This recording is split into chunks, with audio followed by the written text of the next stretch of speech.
Iwo Jima, a tiny island 1/3 the size of Manhattan. 70,000 Marines, including medic Joe Twigg, risked their lives to end the war in the Pacific. Joe was on Iwo Jima for 36 days, where he worked around the clock in field hospitals, helping wounded Marines. In addition to the constant threat of being shot by snipers and stress from caring for wounded Marines, Joe also had another constant worry. His younger brother was also a Marine fighting on Iwo Jima. Man, we had ships all over the place. And then they showed us the island that we was going to land on and stuff. We stayed up topside until we got close to combat, and then they wouldn't let us. I stayed up topside as much as I could. We even slept up on the deck. They figured we'd land on the other side of the island, and they had all landmines under there. But we landed on the other side, which saved a lot of men. I don't know how the intelligence knew what was what, but they did. We had aircraft carriers in there too. And then they had one that was blocking everything coming from Japan over. It was only 750 miles, I think, from Japan. Well, a lot of them never even made the beach. They'd blow them right out of the water. What am I doing here? But after that, nothing bothered me. I just kind of shook it.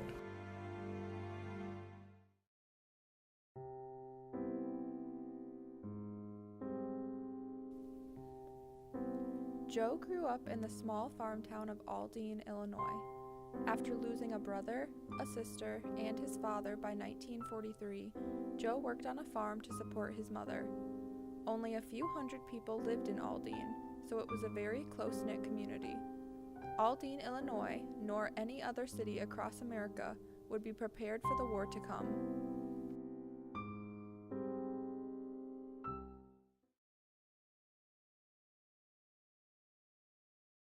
Well, I grew up in Aldine, Illinois. And I worked on a farm. And I could have been deferred, but I was drafted. If you worked on a farm, you could get a deferment. I lost a brother and a sister before I went into the service. My dad died in '43, and I had to support my mother. And I thought it was easier that way than working on the farm. A lot of my buddies went in the service, and naturally you want to go with them. 1943 I went in September the 7th. I was 23.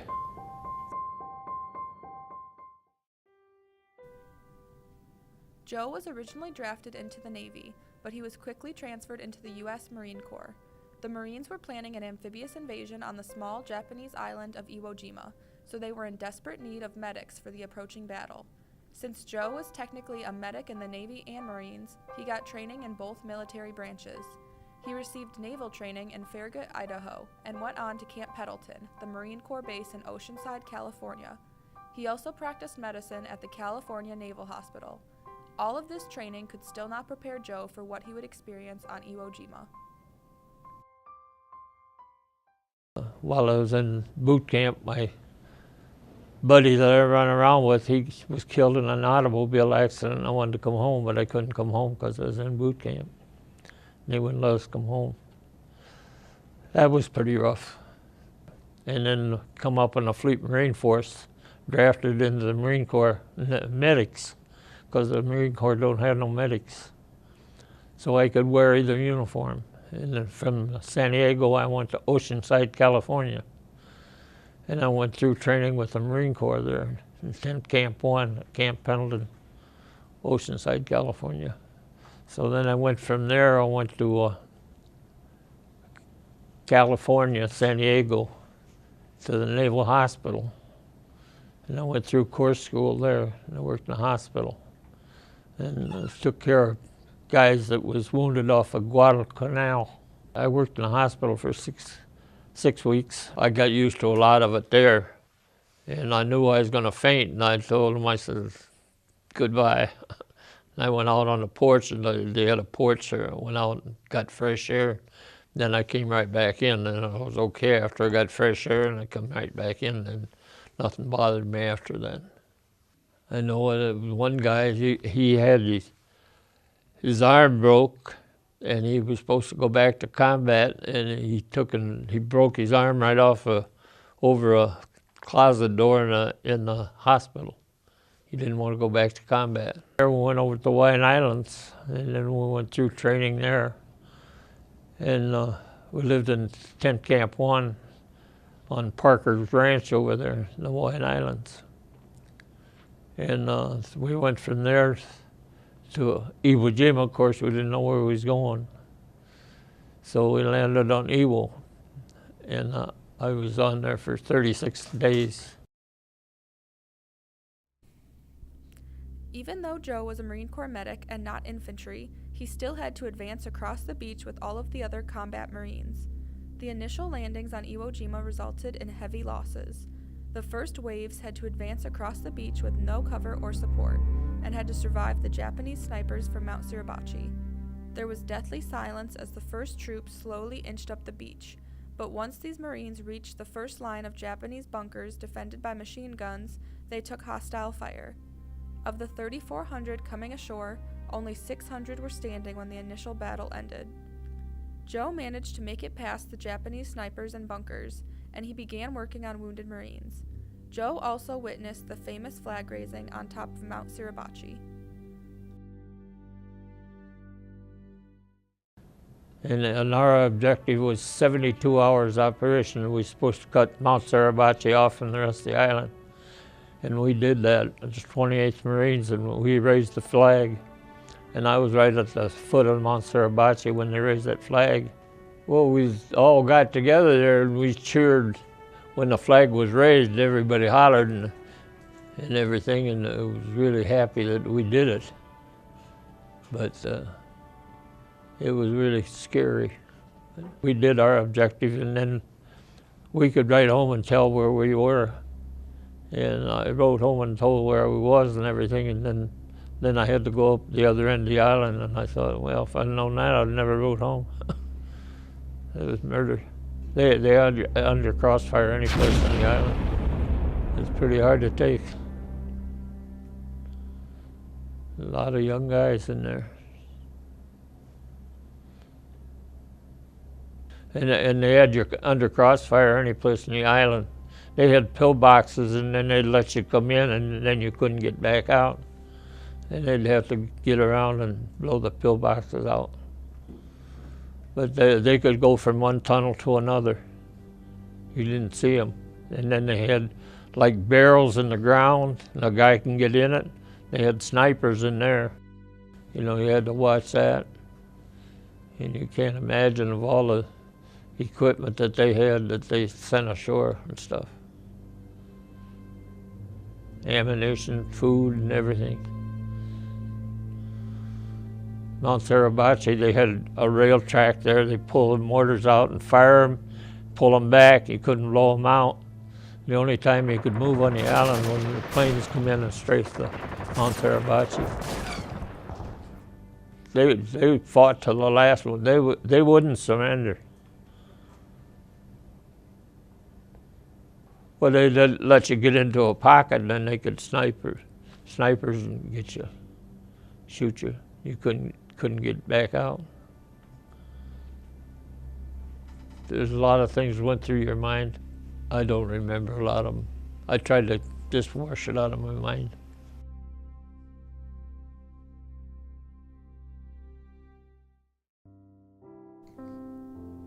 Even through the constant gunfire and chaos, Joe somehow managed to focus on his job as a medic.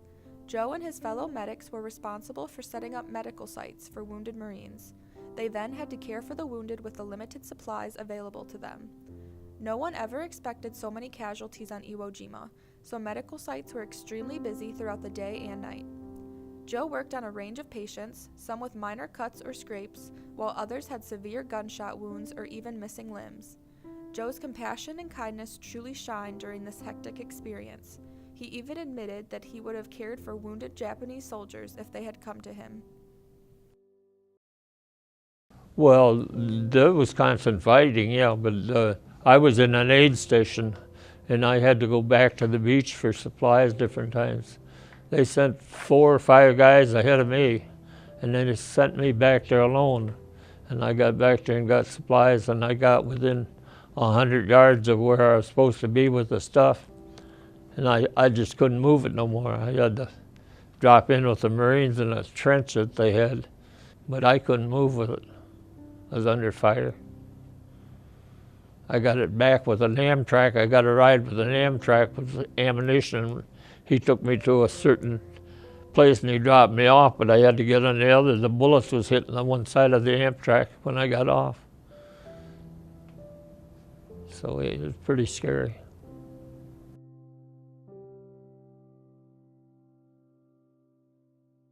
Well, we moved in and just set up wherever we could. And we set up our aid station at any place that they had a bomb hole or something, you know, that we could get in there and set up their first aid stations, and then they moved out. Well, they had a lot of equipment there for the field. The Japanese had all theirs underground. They had operating rooms and everything underground in the tunnels. Well, we did doctor's work, but we had a doctor over us. He supervised it. So, took care of wounded and sewed them up or whatever we had to do. I mixed a lot of blood plasma on Iwo. Everybody pulled together. Everybody did what they had to do. We gave up a lot of stuff. I just did the best I could.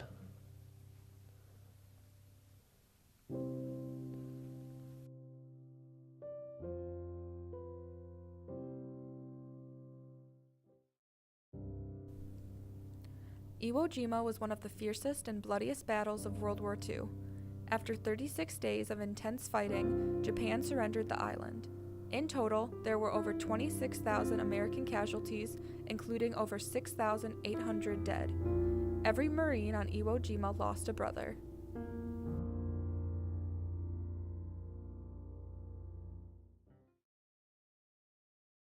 Well, there's one from Les Salles. I went to see him a couple of times after we got home. We was buddies. He was in the 13th Marines. I was in the 28th. We was good friends. Al Vaney was his name. Nice guy. He survived it too. There's a lot of them that didn't.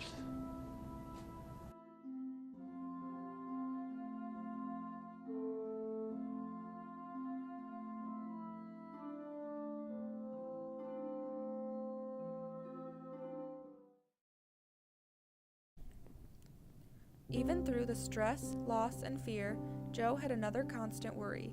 Joe's younger brother Lester, nicknamed Chip, was a Marine fighting on Iwo Jima. Joe always kept an eye on the incoming casualties, making sure they were not his little brother Chip. On the morning of February 19th, Joe had heard news of his brother being shot. Not knowing how severe his injuries were, or even if Chip was still alive, Joe scrambled to the field hospital that Chip was sent to.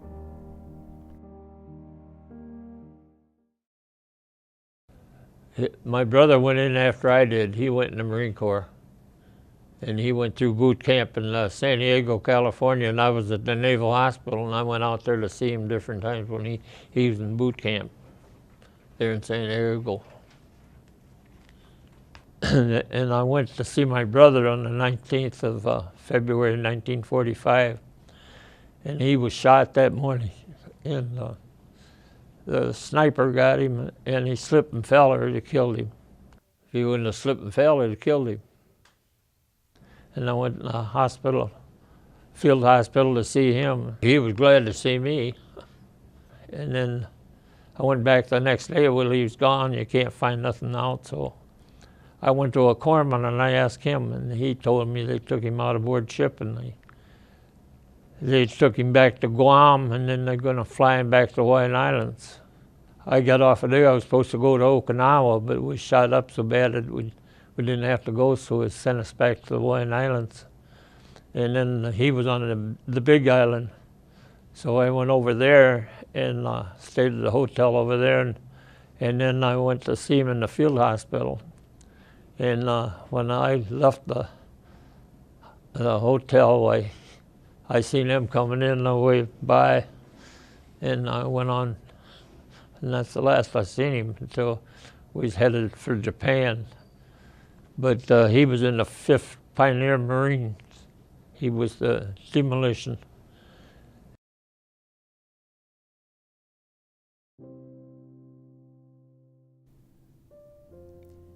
After the American victory at Iwo Jima, Joe and his unit were sent to occupy Japan. This foreign presence marked the first time in Japan's history that the nation had been occupied by a foreign presence. American forces led by Douglas MacArthur were attempting to transform Japan into a democracy and set up relief services for the starving Japanese citizens. Joe got the opportunity to explore many aspects of Japanese life.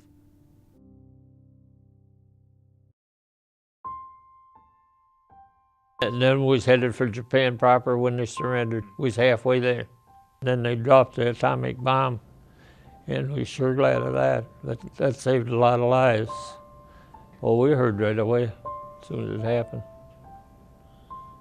My brother, he was there and seen those places where they bombed those 2 cities. And he said that was all, the steel and everything was just twisted up and melted and everything. It must have been terrible. And we was the first occupational troops into Sasebo Harbor in Japan. But everything was underground, the factories and everything, and we didn't see a soul when we landed there. We was just there, just that nothing got out of line. Keep them in line, and that's it. It's quite an experience. Went in there, and of course, you didn't see any Japs when we landed there.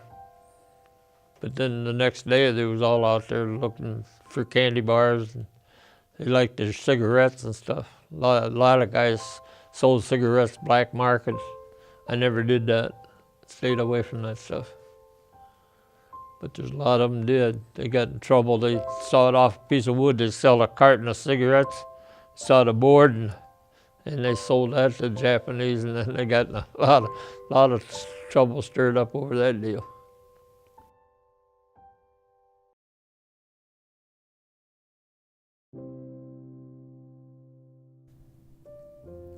After months of intense Marine and Navy training, 36 bloody days on Iwo Jima, and an exciting trip to Japan, Joe Twigg was discharged from the U.S. Navy and U.S. Marines. Joe traveled from Japan back to Hawaii, then from Hawaii to California, then from California to Chicago. Before he knew it, he was back in his small town of Aldine, as if the war had never happened.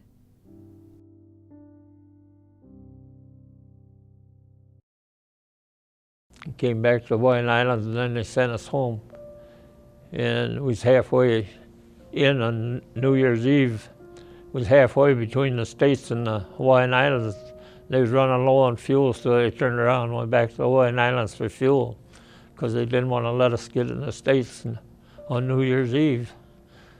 And so then we got into the States, so then they sent me back to Great Lakes, and I was discharged out of Great Lakes.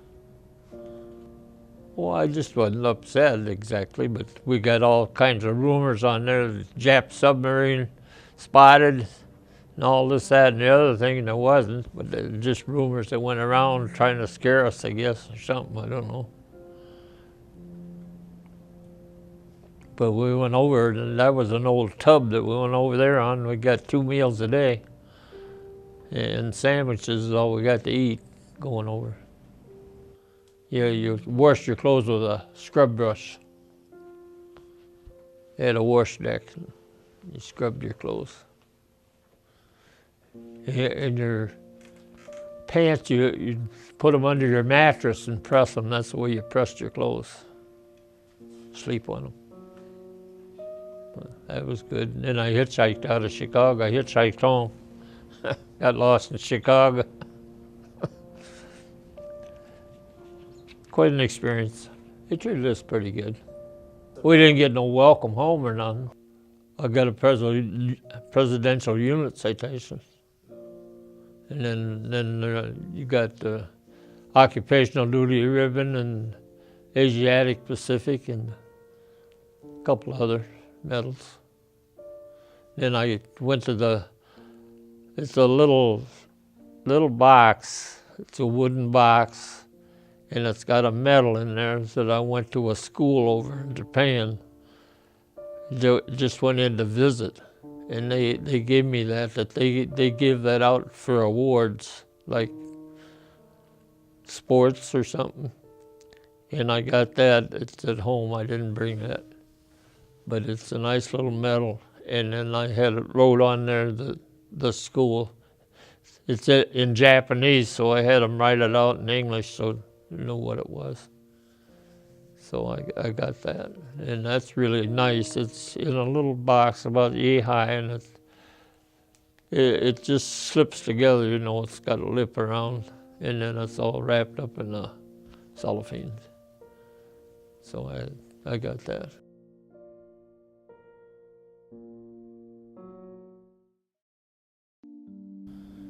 Just took it a day at a time. Makes you feel pretty proud to be there. I wouldn't want to go back, no. I still say the military training's good for anybody, as long as you don't have to go to war. I've always said that.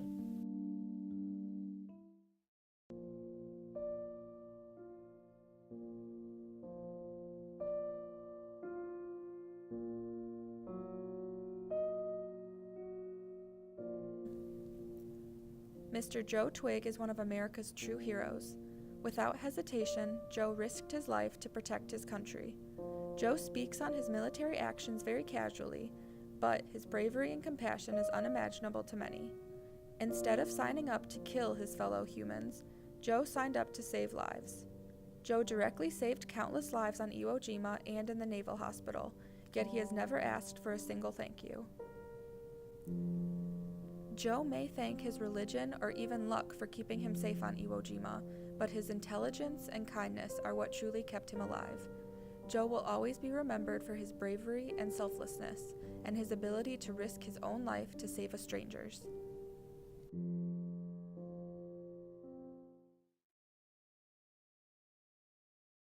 That's my name in it, see? See, you got it stenciled in there. And there.